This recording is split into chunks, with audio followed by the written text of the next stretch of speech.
இன்னைக்கு வந்துக்கிட்டு கம்பு எடுத்துக்கிட்டு சுத்துறாங்க. நாங்கள் ஜெப வீரர்கள். ஜெபி வேணான்னு சொல்ல, அடுத்த மாதமே 4 வாரம் ஜெபத்தை பற்றி தான் பேசுகிறேன். வேணான்னு சொல்ல. இல்லை, நான் என்ன சொல்கிறேன், அம்மா வயிற்றுக்குள்ளே வந்து ஜெபம் பண்ணிட்டா இருந்த நீ இல்லை உபவாசம் போட்டியா? நான் 2 நாள் உபவாசம் போட்டு வெளியே வரேன்.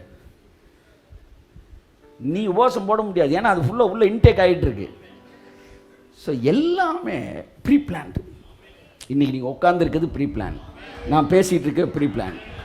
ஆமாம், இன்றைக்கி நைட் நீங்கள் என்ன சாப்பிட போகிறீங்க தெரியுமா? உங்களுக்கு தெரியாது சார், அவர் தெரியும் சார். அவர் திட்டமிட்டதை நீங்கள் சாப்பிடுவீர்கள் நான் சொல்லலை, நீங்கள் சாப்பிடுவது அவருக்கு தெரியும்ன்ற நான்.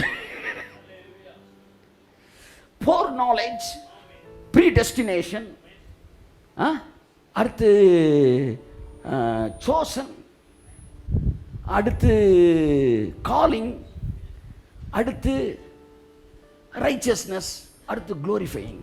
அப்படி தான் வருது. அதனால தான் படத்தை முத பார்க்கும்போது நீங்கள் பதறீங்க, ஐயோ குண்டு வெடிச்சிருமான்னு. ஆனால் அவர் பதற மாட்டேன்றாரு, ஏன்னா படத்தை ஏற்கனவே பார்த்துட்டாரு. எது வரைக்கும் பார்த்துட்டாரு? அந்தி கிறிஸ்து ஆட்சின்றீங்களே, அதை உங்களுக்கு சொல்கிறாருன்னா என்ன அர்த்தம்? எல்லாத்தையும் பார்த்துட்டாரு. பார்த்துட்டு தான் இப்போ வந்து பாதி படத்தில் உட்காந்துருக்காரு, உங்கள் பக்கத்தில் உட்காந்துருக்காரு. நீங்கள் அவர் கூட உட்காந்திங்கன்னா பதட்டமே எல்லாம் பார்ப்பீங்க. ஐயோ ஐயோ இப்படி சொல்ல அப்படி சொல்கிறேன், ஒன்றும் பதறாரு. அடுத்த சீனில் யாருமே இருக்க மாட்டான், நீ மட்டும்தான் இருப்பார். அப்படியா? சோத்ராங்க சோத்ராங்க.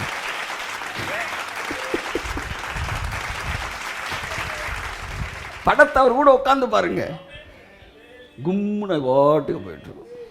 நீ அவன் சொன்ன இவன் சொன்ன 1-2 பேர் உள்ளே உட்காந்துட்டு, நாங்கள் அந்த காலத்தில் ஒரு சேட்டை செய்வோம். சினிமா தேட்டருக்கு போயிட்டோம்னா படத்துடைய போக்கு வேறு மாதிரி போயிட்டுருக்கோம். நாங்கள் உள்ளே உட்காந்துருக்கோன்னா குழப்பி விடுறது. எவனாச்சும் இடையில வந்து எப்படி இருக்கீங்க சார் அப்படின்னு ஒரு ஒரு மர்டர் நடக்கிற படம், எவன் மர்டர் பண்ணுறானே தெரியாது என்பது, இடையில ஒருத்தர் அயன்காரன் வந்து அயன் பண்ணி கொடுப்பான்ல, நாங்கள் இவன் தான்டா கொலகாரன் அப்படின்னு பக்கத்தில் இருக்கவனு கேட்குற மாதிரி சொல்லிடுறது. உன்னை பின்னாடிக்கா இவன் தான் கொலகாரன். நான் படம் ஃபுல்லாக அவன் எப்படா வருவான்னு பார்த்துக்கிட்டு இருப்பான், அவன் வரவே மாட்டான். இப்படி உள்ளே உட்காந்து குழப்பி விட்டு அதில் வந்து மக்களை திசை திருப்பி விடுற மாதிரி உங்கள் வாழ்க்கையில் உங்களை குழப்புறது கொஞ்சம் பேர் இருப்பாங்க. ஆனால் நீங்களோ தேவனோடு இணைக்கப்பட்டவர்களாக ராபாலா ஷங்கு ராமலா திராமனா ஷுக்கு ராபாலாஜியா. ஆமென். It is a predestined life. அதனால அவர் சொல்றாரு, நீங்கள் கவலைப்பட்டு ஒன்றும் இங்கே ஆக போகிறதே கிடையாது, கவலைப்படாதிருங்கள். அப்படின்னு என்ன அர்த்தம்? நீ என்ன உருண்டாலும் அது அது அதினதின் காலத்தில் நேர்த்தியாக நடக்கும், கும்மு நடக்கும், சூப்பராக நடக்கும், சூப்பராக நடக்கும், எல்லாம் நல்லா நடக்கும்.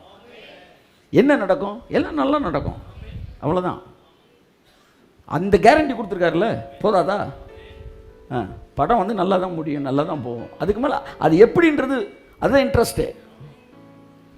நல்லா ப்ரைஸ் பண்ணுங்க, நல்லா இது பண்ணுங்க.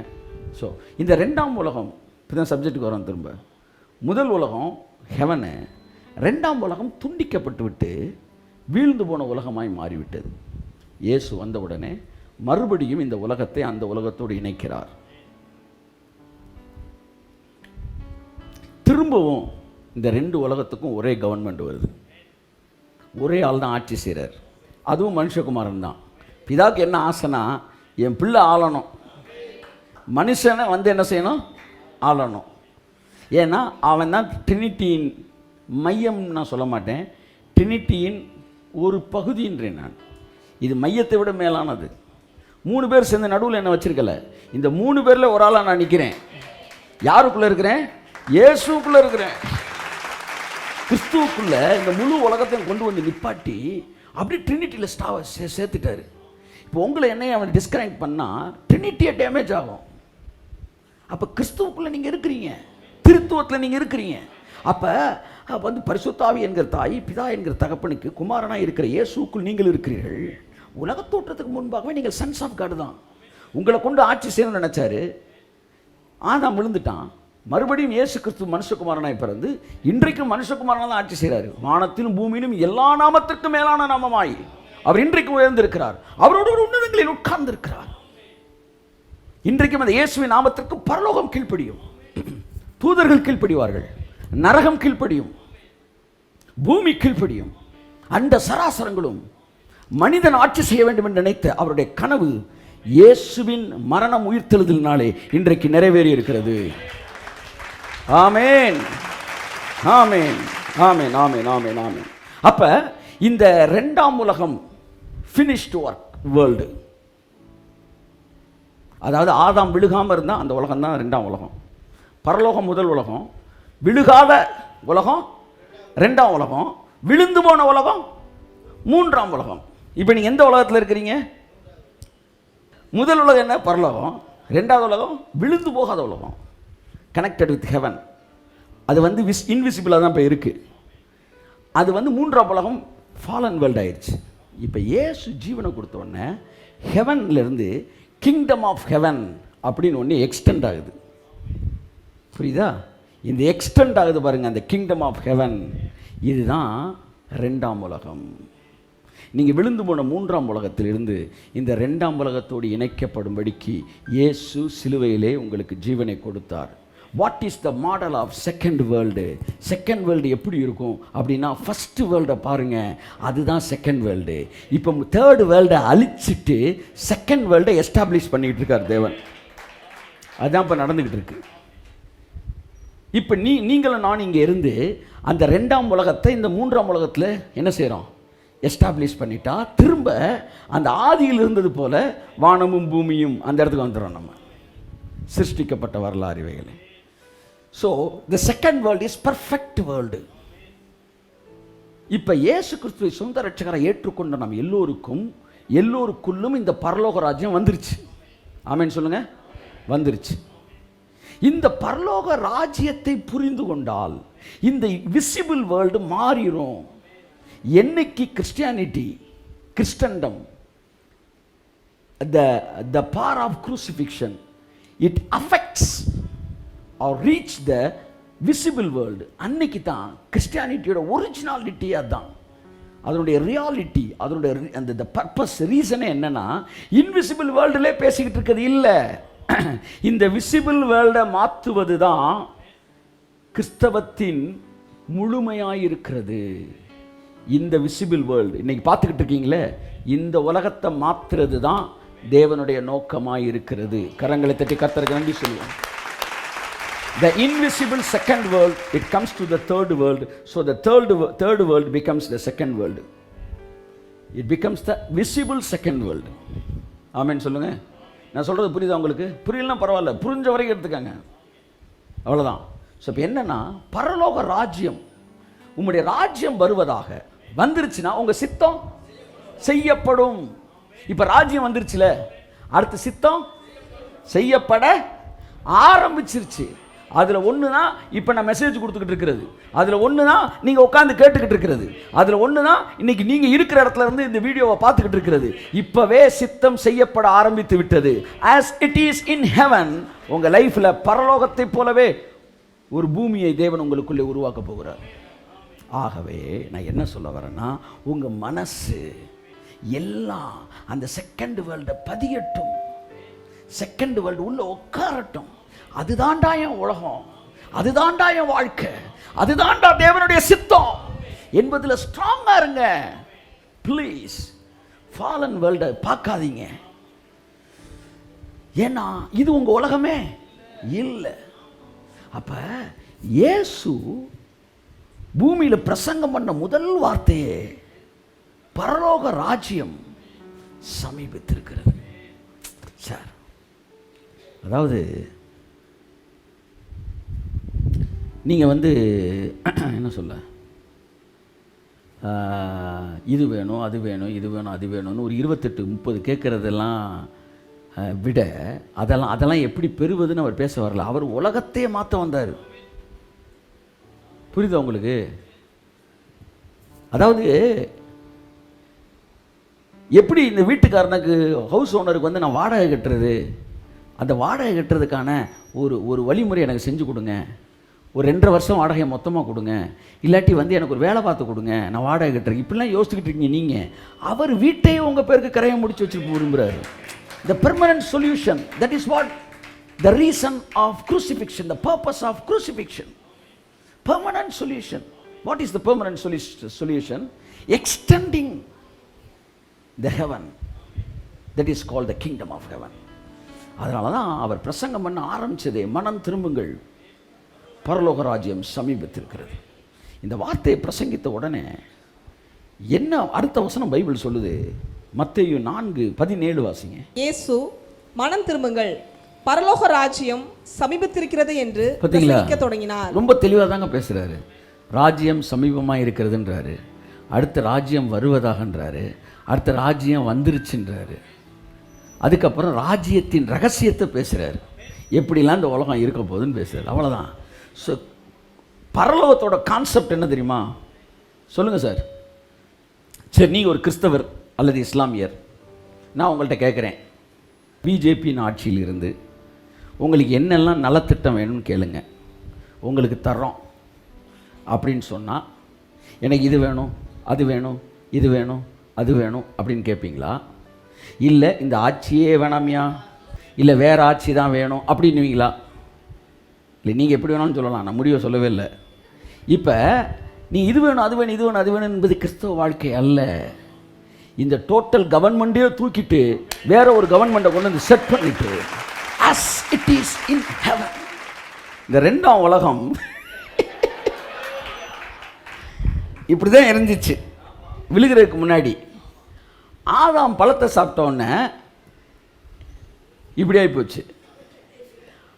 திரும்ப இயேசு வந்து ஜீவனை கொடுத்தோன்னே இப்படி ஆயிடுச்சு. ஸோ ரெண்டுமே இந்த ஒரே உலகம் தான், டைமென்ஷன் தான் வேற.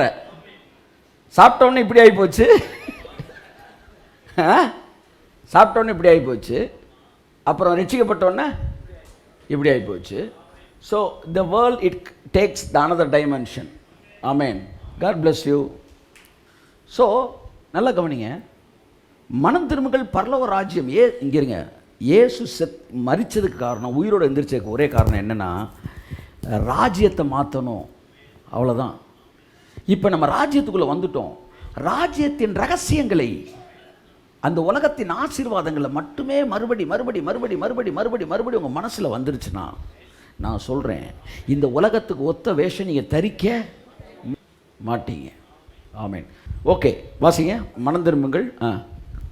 அது முதல் இயேசு மனம் திரும்புங்கள், பரலோக ராஜ்யம் சமீபத்திருக்கிறது என்று பிரசங்கிக்க துவங்கினார். இந்த வசனத்தை அவர் பிரசங்கிக்கும் போதுதான் பைபிள் சொல்லுது, 15 வாசிங்கம்மா.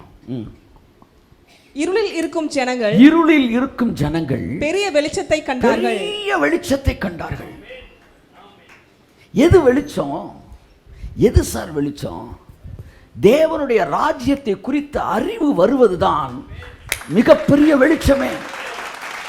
இருளில் வாழ்கிறவனுடைய வாழ்க்கை ஒரு வெளிச்சத்திற்குள் வர வேண்டும் என்றால், நீ கற்றுக்கொள்ள வேண்டிய மாபெரும் சத்தியம் என்னவென்றால், பரலோக ராஜ்யம் எனக்குள் வந்திருக்கிறது. இருளில் இருக்கிற ஜனங்கள் பெரிய வெளிச்சத்தை கண்டார்கள். அடுத்து, மரண இருளின் திசையில் இருக்கிறவர்களுக்கு வெளிச்சம் உதித்தது. நான் சொல்ற புரியுதா உங்களுக்கு? அப்ப மரண இருள் அதை துரத்திட்டு இந்த வெளிச்சம் எப்போ வருதுன்னா, பரலோக ராஜ்யத்தை குறித்த அறிவு சபைக்கு என்றைக்கு வருகிறதோ அன்றைக்கு தான் வாழ்க்கையில் இருக்கிற இருள் விலகுகிறது. என்னைக்கு இயேசு இந்த பூமியில் இறங்கி பரலோக ராஜ்யம் சமீபத்திருக்கிறன்னு பிரசங்கம் பண்ண ஆரம்பிச்சாரோ அன்னைக்கு வெளிச்சம் வந்துருச்சு. என்ன சார் கிங்டம் ஆஃப் காடு, கிங்டம் ஆஃப் ஹெவன் என்ன சார்? நான் சொல்கிறேன் கேளு.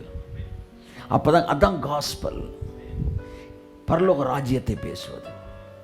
ஆனால் நாமும் பிசாசின் ராஜ்யத்தை பேசி கொண்டிருக்கிறோம். பிசாசின் ராஜ்யம் என்ன? பாவம், பாவமும் அதன் விளைவுகளும். எத்தனை பேசிகிட்டு இருக்கிறாங்க. ஆனால் சிலுவையும் அதன் விளைவுகளும். அதான் பரலோக ராஜ்யம். நான் கேட்குறேன், இளம்பிள்ளை வாதம் அப்படின்னு ஒரு நோய் இருந்துச்சு. அதுக்கு என்ன கண்டுபிடிச்சாங்க? போலியோ சொட்டு மருந்துன்னு ஒன்று கண்டுபிடிச்சாங்க. இப்போ எல்லா இடத்துலையும் போலியோ சொட்டு மருந்துன்னு பேசுகிறாங்களா, இல்லை இளம்பிள்ளை வாதம் பேசுகிறாங்களா? அப்போ ஏன் அதை பேசுகிறான்? போலியோ சொட்டு மருந்து வந்தனால அதை பற்றி நீ பேச வேண்டிய அவசியம் இல்லை. ஸோ என்னைக்கு சொல்யூஷன் வந்துருச்சோ திரும்ப நீ ப்ராப்ளத்தை பேசாத. ஆனால் ஹெச்ஐவியை பேசுகிறாங்க.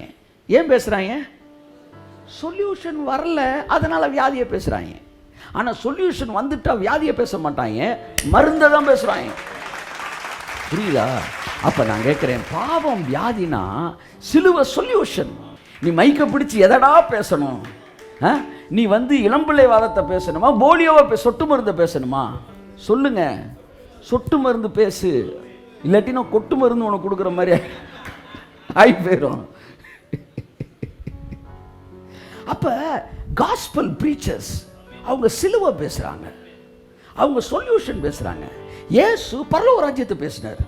மனந்திரும்புங்கள், ஏற்கனவே சொல்லிட்டேன், நரகம் சமீபமாக இருக்குன்னு அவர் பேசவே இல்லை. அவர் பரலோக ராஜ்யம் தான் பேசினார். ஆனால் இன்னைக்கு இருக்கிற பிரசங்கியில் எதை பேசுறாங்க? நரகத்தை பேசுறான். ஸோ ஓகே, இயேசு ஒரு ஜெபம் செய்தார், பரலோகத்தில் உடைய சித்தம் செய்யப்படும், பூமியிலும் சித்தம் செய்ய. இயேசுவுக்கு அப்போ 2 பார்வை கரெக்டாக இருந்துச்சு. விசிபிள் வேர்ல்டையும் கரெக்டாக பார்த்தாரு, இன்விசிபிள் வேர்ல்டு கரெக்டாக பார்த்தாரு. இயேசு கிறிஸ்துக்கு 2 பார்வை இருந்துச்சா? சரியாக இருந்துச்சா? அந்த உலகத்தை குறித்து பார்வை, இந்த உலகத்துக்கு பார்வை இருக்கா? நீங்களும் நானும் கிறிஸ்துவுக்குள்ளே இருக்கும்போது இந்த 2 உலகத்தை குறித்த பார்வை இருக்கணும். இன்னைக்கு டேட்டுக்கு அந்த 2ஆம் உலகத்தில் நான் எப்படி இருக்கிறேன், அதுதான் இன்றைக்கி என் வாழ்க்கையில் நடைபெற வேண்டும். ஏனென்றால் அது என் சுதந்திரம். அதை நீங்கள் நான் பேச விரும்புகிறேன். Okay, right. அப்போ 2வது எப்படி இங்கே நடக்கணுமா? ஆஸ் இட் இஸ் அப்படி நடக்கணும். தயவு செய்து காம்ப்ரமைஸ் ஆகாதீங்க. பக்கத்தில் நல்லா பளிர்னு ஒரு அறையை கொடுத்து சொல்லுங்கள், காம்ப்ரமைஸ் ஆகாதீங்க. ஆமாம், இல்லாட்டி நீங்களே உங்கள் மண்டே லைட்டஸ் அப்படின்னு காம்ப்ரமைஸ் ஆகாது. இயேசுவின் நாமத்தினால காம்ப்ரமைஸ் ஆகாதீங்க. எப்போ சார் காம்ப்ரமைஸ் ஆக மாட்டீங்க? ஒரிஜினலை பார்த்தா தான் சார். அதாவது வீரப்பா என்ன சொல்கிறாரு, மகாதேவியை பார்த்துட்டாரு. யாரை பார்த்துட்டாரு? ஆமாம், பார்த்தனால அவர் என்ன செய்ய மாட்டேன்றாரு? காம்ப்ரமைஸ் ஆக மாட்டேன்றாரு. உன்னை கூட இருக்கிறேன், வேற ஒரு பொண்ணை காட்டுறேன், இதை முடிச்சுக்க. மணந்தால் மகாதேவி, இல்லையேல் மரணதேவின்றான். He was not ready to be compromised. ஏன்னா பார்த்துட்டான்ல. அதைத்தான் சொல்கிறேன், நீங்கள் பார்த்துட்டீங்கன்னா அந்த பரலோக ராஜ்யம், இன்விசிபிள் வேர்ல்டை பார்த்துட்டா இந்த உலகத்தில் நீங்கள் why should I be compromised? எதுக்கு நான் காம்ப்ரமைஸ் ஆகணும்? என் தேவன் எனக்காண்டி கரையத்தை கொடுத்திருக்கிறாரு. என் வாழ்க்கையில் நடக்கிறது சிறப்பாய் நடத்துவார். நன்மையான எந்த ஈவும் பூரணமான எந்த வரமும் பரத்திலிருந்து உண்டாகி ஜோதிகளின் பிதாவினிடத்திலிருந்து பெர்ஃபெக்ட் பிளெஸிங் தான் உங்களுக்கு. காம்ப்ரமைஸ் ஆகாதீங்க. பெர்ஃபெக்ட் பிளெஸிங், காம்ப்ரமைஸ் ஆகாதீங்க. பெர்ஃபெக்ட் பிளெஸிங் கர்த்தர் உங்களுக்கு தருகிறவராக இருக்கிறார். கரங்களை தட்டி கர்த்தர் என்று சொல்லுவோம்.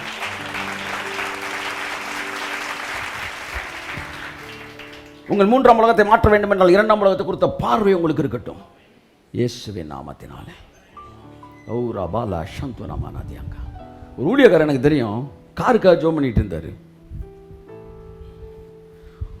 ஒரு நாள் பேசிக்கிட்டு இருக்கும்போது சார், கர்த்தர்ட்ட நான் கூட ஒரு காருக்கு ஜோம் பண்ணியிருக்கிறேன், எனக்கு தருவார் அப்படின்னு சொல்லிட்டு இருந்தப்ப திடீர்னு உள்ளே உட்காந்துருந்த கூட இருந்த ஒரு பணக்கார ஒருத்தர், ஒரு நிமிஷம் கூட வண்டியில் வாங்கன்னு சொல்லி கூட்டிகிட்டு போய் அவர் வீட்டில் இருந்த ஒரு காரை கொடுத்துருக்காரு. இந்தாங்க வச்சுக்கோங்க, நடந்த சம்பவம் சார், இந்தாங்க கர்த்தர் என்ன ஏவுறாரு, நீங்கள் காருக்கு ஜோம் பண்ணி இந்த காரை வச்சுக்கோங்க. அவர் சொன்னாராம், நான் பழைய காருக்கு ஜோம் பண்ணவே இல்லைன்னா, சாரி உங்கள் அன்புக்கு நான் நன்றி சொல்கிறேன், ஆனால் நான் அவர்கிட்ட கேட்டது புது காரு. நான் நீங்கள் என்ன சொல்லியிருக்கீங்க? இதுவும் இருக்கட்டும் ஒரு ஓரத்தில். அட தரித்திர புத்தியே.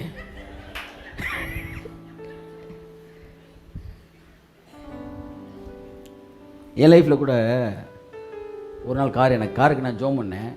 ஜோம் பண்ணி 15 நாள் 20 நாளைக்குள்ளே 1999 2002 காருக்கு ஜோம் பண்ணப்போ 15 நாளைக்குள்ள ஒருத்தர் என்னை கூப்பிட்டு விட்டு அவரோட காரை என்னை கையில் கொடுத்துட்டார். எனக்கு லைசன்ஸ் கிடையாது, காரை நிப்பாட்டுறதுக்கு ஷெட்டு கிடையாது, என் வீரே கார்டு செட்டு மாதிரி தான் இருக்கும், பெட்ரோல் போட கூட எனக்கு காசு கிடையாது. காரை கொடுத்துட்டார். நான் சொன்னேன், நான் ஜோம் பண்ணிட்டு நாளைக்கு வந்து சொல்கிறேன். ஜோம் பண்ண கத்த சார் வேணான்னு சொல்லணும். என்னன்ற நீங்கள் என்ன கொடுத்தீங்க? நீ என்ன கேட்ட? புது கார் கேட்டியா பழைய கார் கேட்டியா? புது கார் ஏன் காம்ப்ரமைஸ் ஆகுறேன்னு அடுத்த நாள் போய் அவர்கிட்ட சொல்லலை. கர்த்தர் வேணான்னு சொல்லிட்டாரு. ஏன்னு சொல்லக்கூடாது, சொன்னது அசியம். இல்லவேலன்ட்டேன், கொடுத்துட்டு போயிட்டேன். கொடுத்துட்டு வரேன். வரவில்லை ஒருத்தரை பார்க்குறாரு, எப்படி இருக்கீங்க, நல்லா இருக்கீங்க அப்படின்னு ஜோம் பண்ணிட்டு அவர் சொல்கிறாரு, கர்த்தர் திடீர்னு பேசுகிறாரு என்கிட்ட, அவருக்கு மேட்டரே தெரியாது, உங்களுக்கு ஒரு பிராண்ட் நியூ கார் ஒன்று தரப்போகிறதா என்கிட்ட சொல்கிறாரு. நான் அப்படியே சொன்ன மாதிரி கர்த்தர் சூப்பராக அது அடுத்து நான் வாங்கின எல்லா காருமே புது கார். ஒருவரும் ஏறிராத கழுதை. இன்னொருத்த ஏறின கழுதெல்லாம் நமக்கு வேணாம், யார் ஏறாத கழுதையில் தான் நாங்கள் யாரையும் குற்றப்படுத்தலை. It's not. இப்போ என்ன சொல்லுறேன், மேட்ருக்கு வரும். இந்த ஆள் சொல்லிட்டாரு எனக்கு வேறு காரு செகண்ட் ஹேண்ட் வேண்டாம், ஃப்ரீயாக வந்தது. உடனே அந்த ஆள் என்ன பண்ணிட்டாரு, சரி வண்டியில் இருக்குன்னு சொல்லி நேராக கார் ஷோரூம் கூப்பிட்டு போய் கார் எடுத்துக்கங்கன்ட்டாரான். அப்படியே பிக்கப் பண்ணி வீட்டுக்கு வந்தார். Sir, as it is in heaven, உங்களுக்கு அந்த சுதந்திரம் இருக்கு. எதுக்கு வியாதியோட நீங்க வாழணும், எதுக்கு கரைகுறை ஆசீர்வாதத்தை நீங்க ஆமேன்னு சொல்லணும். எதுக்கு சார், உங்க அப்பா உங்களுக்கு கரையம் கொடுத்துருக்காரு சார், உங்க தகப்பன் உங்களுக்கு கரையம் கொடுத்துருக்கிறாரு. அந்த ஜபத்தை நீங்க தைரியமா பண்ணலாம். your will be done on the earth will be done in my life as it is in heaven. பரலோகத்திலே நடப்பது போல என் வாழ்க்கையில் நடப்பதாக அந்த இடத்துக்கு வரும்போது தான் உங்கள் ஜபங்கள் டிமாண்டாக மாறுகிறது. அப்பதான் நீங்க சரியான ஜபத்துக்கு வரீங்க. ஐயரே அப்பா மண்ணு முறங்கு மாண்டவரே என்கிற இடத்தில் இருந்து ஆரஞ்சு பழத்தை பிழிவது போல ஜபிக்காதபடிக்கு ஒரு நான் ஜபம் எப்படி வேணாலும் பண்ணலாம், தப்பே கிடையாது. இப்போ சமீபத்தில் நான் கற்றுக்கிட்ட ஒரு பாடம், டுடே அப்டேஷன் என்னென்னா, ஃப்ரீயாக ப்ரே பண்ண விட அவனை அப்படின்றதான். அது நம்ம ப்ரேயரை பற்றி பார்ப்போம். ஆனால் பெட்டர் வேர்ஷனை பேசிக்கிட்டு இருக்கிறேன். நான் சொன்னேன், ஆண்டவரே உங்களுடைய தயவு வெளிப்படுவதாக. நான் உடனே சமீபத்தில் ஜெபம் பண்ணேன். கர்த்தர் சொன்னார், அது 2000 வருஷத்துக்கு முன்னாடியே சிலுவையில் எல்லாத்தையும் வெளிப்படுத்திட்டேன்பா, ரிலீஸ் ஆன படத்தை திரும்ப கேட்காத, தயவு வெளிப்பட்டு விட்டது. அப்போ தயவு வெளிப்பட்டால் என்ன நடக்கணுமோ அதுதான் இப்போ வாழ்க்கையில் நடக்க போகுது சார், நடந்துக்கிட்டு இருக்கு சார், அவ்வளோதான் சார், வேறு ஒன்றுமே கிடையாது. அடுத்து நான் என்ன செய்வது, நீ ஒன்றும் செய்ய வேணாம், இதை புரிஞ்சுக்கிறது தான் உங்கள் வாழ்க்கையே. சார் உங்கள் வாழ்க்கை என்ன தெரியுமா, என்னது, புரிஞ்சுக்கிறது தான் வாழ்க்கை. என்ன செய்யணும்னு நிறைய பேர் உட்காந்துக்கிட்டு இருக்கீங்க. இப்போ வீட்டில் போய் என்ன பண்ணணும், என்ன பண்ண, 2 தோசையை சுட்டு கட்டி சட்னியை தொட்டு சாப்பிட்டு தூங்குங்க. சுகர் இருந்தால் கொஞ்சம் இவன் எதையாச்சும் செய்யணும். அப்படி எதையாச்சும் செய்யணும் விரும்புனீங்கன்னா வாங்க, இந்த பக்கத்தில் கொஞ்சம் முள்ளா இருக்கு, ஒரு மம்பட்டியை கொடுத்து வெட்டுங்க. சார் மனுஷன் மைண்டில் விழுந்து போயிட்டான். திரும்ப அவனை ஆதாமா மாத்துறதுக்கு கையில் எக்ஸசைஸ் கொடுத்துக்கிட்டு இருக்கணும், இல்லை காலில் எக்ஸசைஸ் கொடுக்கணும். எங்கே கொடுக்கணும், மைண்டுக்கு தான் கொடுக்கணும். அப்போ ஆதாம திரும்ப பழைய ஆதாமா மாற்றணும், உட்கார வச்சு பேசிக்கிட்டே இருக்கணும். போதும், ஆதாம் பழைய ஆதாம் மாறிடலாம், அவ்வளோதான். மைண்டு புரியுதா நான் சொல்கிறேன் உங்களுக்கு. எலும்பு மூட்டு சிகிச்சைக்கு போனால் நீங்கள் வந்து ஃபிசியோதெரபிட்ட போகணும். புத்தி சுவாதீனம் ஆகி போனீங்கன்னா எங்கே போகணும், சைக்காட்ரிஸ்ட்டை போகணும். சைக்காட்ரிஸ்ட் உங்களுக்கு வந்து கையில் தம்புல்ஸை கொடுத்து அடிக்க விட்டுக்கிட்டு இருக்காரு, உட்கார வச்சு பேசுகிற, நீ யார்? ஆதாம் பழத்தை தின்னு நம்மளை ஃபுல்லாக டிஸார்டர் ஆக்கி விட்டு போயிட்டான். இப்போ தேவன் வந்து ரத்தத்தை கொடுத்து சிந்தி உங்களை பிள்ளையாக்கி இப்போ தெளிவாக பேசிக்கிட்டே இருக்கிறாரு. உங்கள் வேலைலாம் என்ன தெரியுமா, வாரம் இங்கே உட்காந்து நல்லா தெளிவாகிட்டு போகிறீங்க. ஆமாம், ஃபீஸே கொடுக்காம. அதே அண்டர்லைன் இந்த வேர்டுன்னு அதான் காணிக்க போடுறோம்ல, பார்ப்போம். இல்லை நீங்கள் போகிறீங்க, இந்த ஆன்லைனில் இருக்கிற ஆள் தான் அது கொஞ்சம் பேர் எல்லாம் சரியாயிரும் கொஞ்சம் நாளில்.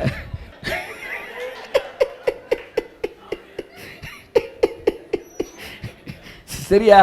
அப்போ நமக்கு வேலை இங்கே தான் சார். ரிஃபார்மேஷன், ஆமாம், ரீபில்டு,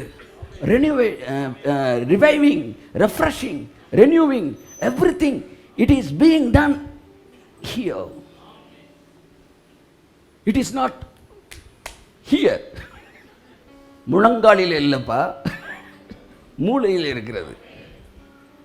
அப்போ இங்கே சரி செய்கிறார். இப்போ நீங்கள் பேசுகிறீங்களே, நீங்கள் யாருன்னு தெரிஞ்சிருச்சுல, இனிமேல் உங்கள் ஜபம் எப்படி தெரியுமா மாறும், டிமாண்ட் ஆகும். அதனால ஏசுனாருக்கு ஏன் தெரியுமா கோவம் வந்துச்சு, அதான் கோவம் வந்துச்சு. பவுலுக்கு ஏன் கோவம் வந்துச்சு தெரியுமா, திரும்ப ஆட்ட பேசிக்கிட்டு இருக்கனே, இவர்கள் தேவனுடைய மனிதர்கள் குறி சொல்கிறாவே, போறியா கொண்டே போடுவேன், டெய்லி பார்த்துக்கிட்டே இருக்கிறேன்.